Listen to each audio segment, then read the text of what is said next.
Students, hope you are doing well. Today we will discuss about carbon cycle. So let us start from the occurrence. Air contains 0.03% carbon dioxide gas, including several other gases. In nature, carbon occurs in free state as well as in combined state. In free state, it is found as coal, diamond, graphite and fullerenes. हवा में कई गैसों के साथ 0.03% carbon dioxide gas पाई जाती है। Nature में carbon free state के साथ साथ कंबाइंड स्टेट में भी होता है। फ्री स्टेट में यह कोल, डायमंड, ग्रेफाइट और फुलेरेंस के फॉर्म में पाया जाता है। In combined form, carbon occurs as mineral carbonate, and all life forms are based on carbon-containing molecules like proteins, carbohydrate, and fats. It occurs in the elemental form as diamond and graphite. Combined form में यह mineral carbonate के रूप में पाया जाता है और सभी life form carbon containing molecules पर ही आधारित है, जैसे कि proteins, carbohydrates and fats. Carbon diamond और ग्रेफाइट में एलिमेंटल फॉर्म में पाया जाता है। Now importance of carbon cycle.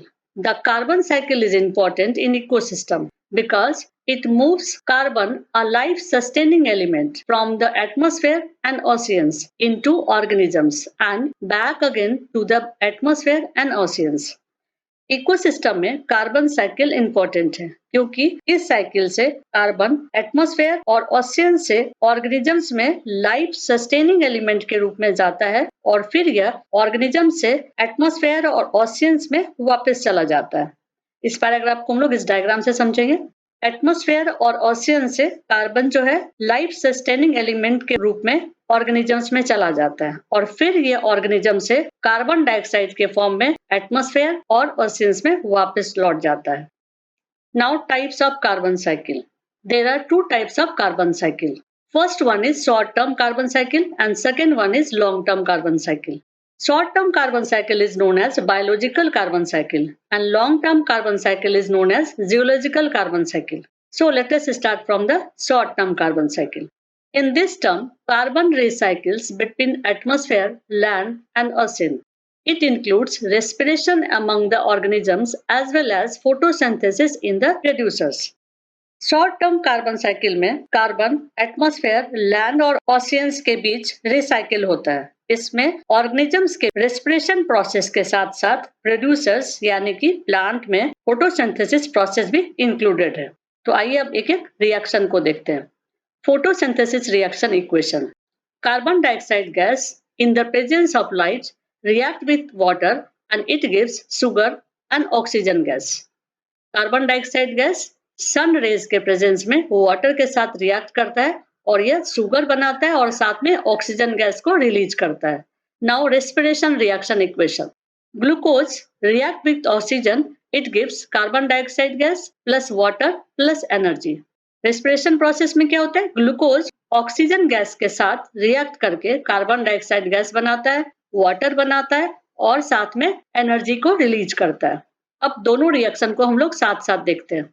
Photosynthesis में रिएक्टेंट के साइड में कार्बन डाइऑक्साइड गैस है, लेकिन रेस्पिरेशन प्रोसेस में प्रोडक्ट के साइड में कार्बन डाइऑक्साइड गैस है। यानी फोटोसिंथेसिस में कार्बन डाइऑक्साइड गैस का यूज किया गया है और रेस्पिरेशन प्रोसेस में कार्बन डाइऑक्साइड गैस को रिलीज किया गया है। इट मीन्स कि ये साइकिल कंप्लीट हो गया।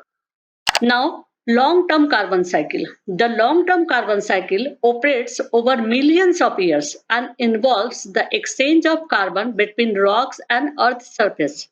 Long-term carbon cycle में लाखों वर्ष लग जाते हैं। इसमें चट्टानों और अर्थ के सरफेस के बीच में कार्बन डाइऑक्साइड गैस का आदान प्रदान होता है। Now, steps of carbon cycle. There are 4 steps in carbon cycle. Step 1.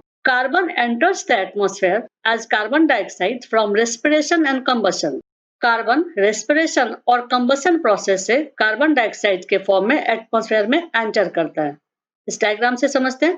Carbon in दो प्रोसेस से, रेस्पिरेशन एंड कंबशन प्रोसेस से कार्बन डाइऑक्साइड बनाता है और फिर वो एटमॉस्फेयर में एंटर कर जाता है। Now step 2, carbon dioxide is absorbed by producers और plants to make carbohydrates in photosynthesis. These producers then release oxygen. Step 2 में फोटोसिंथेसिस प्रोसेस में प्रोड्यूसर्स या प्लांट्स कार्बन डाइऑक्साइड गैस को अब्जॉर्ब कर लेता है और कार्बोहाइड्रेट्स के साथ ही ऑक्सीजन गैस को भी प्रोड्यूस करता है। इसको इस डायग्राम से समझ लेते हैं। कार्बन डाइऑक्साइड गैस प्रोड्यूसर लेता है और कार्बोहाइड्रेट्स प्लस ऑक्सीजन बनाता है। देखिए यहाँ भी एक अच्छा सा डायग्राम है, इससे भी समझ सकते हैं हम लोग। प्रोड्यूसर्स और प्लांट ये एटमॉस्फेयर से कार्बन डाइऑक्साइड गैस लेता है और लेने के बाद कार्बोहाइड्रेट्स प्लस ऑक्सीजन बनाता है। Now step 3, animals feed on the plants, thus passing the carbon compounds along the food chain. Step 3 में चूंकि एनिमल्स प्लांट्स को खाता है, जिससे फूड चेन के थ्रू कार्बन कंपाउंड एनिमल्स में पास हो जाता है। यहाँ देखिए डायग्राम है। प्लांट्स को चूंकि एनिमल्स खाता है तो इसके अंदर जो कार्बन कंपाउंड्स होते हैं वो एनिमल्स में चला जाता है। Most of the carbon these animals consume, however, is exhaled as carbon dioxide. This is through the process of respiration. अधिकतर कार्बन एनिमल्स कार्बन डाइऑक्साइड के फॉर्म में बाहर कर देता है और यह रेस्पिरेशन प्रोसेस के थ्रू होता है। आइए इस डायग्राम से समझते हैं। एनिमल्स रेस्पिरेशन प्रोसेस के थ्रू कार्बन डाइऑक्साइड गैस को रिलीज करता है। Now step 4, the dead organisms, dead animals as well as dead plants are eaten by decomposers in the ground. जब प्लांट्स या एनिमल्स मर जाता है उस समय ग्राउंड के अंदर में डिकम्पोजर्स इसे खा लेता है या कह सकते हैं डिकम्पोज कर देता है। और डिकम्पोज का लिटरल हिंदी होता है छिन्न भिन्न कर देना। तो यानी छोटे छोटे मॉलिक्यूल्स में मरे हुए प्लांट्स को और एनिमल्स को वो कन्वर्ट कर देता है। The carbon that was in their bodies is then returned to the atmosphere as carbon dioxide. और तब जो प्लांट्स के अंदर या एनिमल्स के अंदर कार्बन होता है वो एटमॉस्फेयर में वापस रिटर्न हो जाता है कार्बन डाइऑक्साइड के फॉर्म में। In some circumstances, the decomposed plants and animals may be available as fossil fuel in the future for combustion. कुछ केस में डेड प्लांट्स और एनिमल्स फॉसिल फ्यूल्स बन जाता है जिसका यूज फ्यूल के लिए किया जाता है फ्यूचर में। अब इस डायग्राम से टोटल कार्बन साइकिल को मैं समझाती हूँ। तो 1 by 1 हम लोग चलेंगे, पहले लास्ट वाले लाइन में, फिर उसके अंदर, फिर उसके अंदर, फिर उसके अंदर और फिर लास्ट। ओके, तो स्टार्ट करते हैं। फर्स्ट, एटमॉस्फेयर से कार्बन डाइऑक्साइड गैस बारिश के थ्रू कार्बोनेट के फॉर्म में अर्थ पर आता है और वह लाइमस्टोन में कन्वर्ट हो जाता है। अब सेकेंड लाइन, एटमॉस्फेयर से कार्बन डाइऑक्साइड गैस को प्लांट अपने फोटोसिंथेसिस प्रोसेस में यूज करता है और जब प्लांट सूख जाता है तो यदि जलाया जाए इसे तो यह कोल में कन्वर्ट हो जाता है। फिर नेक्स्ट लाइन, एटमॉस्फेयर से plant carbon dioxide gas photosynthesis में यूज करता है और जब प्लांट्स डेड हो जाता है या किसी वजह से डिस्ट्रॉय हो जाता है, साथ ही काफी सालों तक सॉइल के अंदर या ग्राउंड के अंदर पड़ा रहता है तो यह पेट्रोलियम में कन्वर्ट हो जाता है।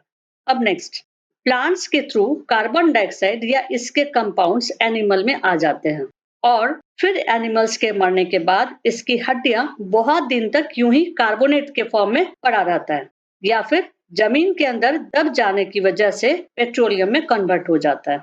अब लास्ट, एनिमल्स में जो कार्बन के कंपाउंड्स या कार्बन डाइऑक्साइड गैस हैं वो रेस्पिरेशन प्रोसेस के थ्रू या डिकम्पोजिशन प्रोसेस के थ्रू वो वापस एटमॉस्फेयर में कार्बन डाइऑक्साइड के फॉर्म में चला जाता है।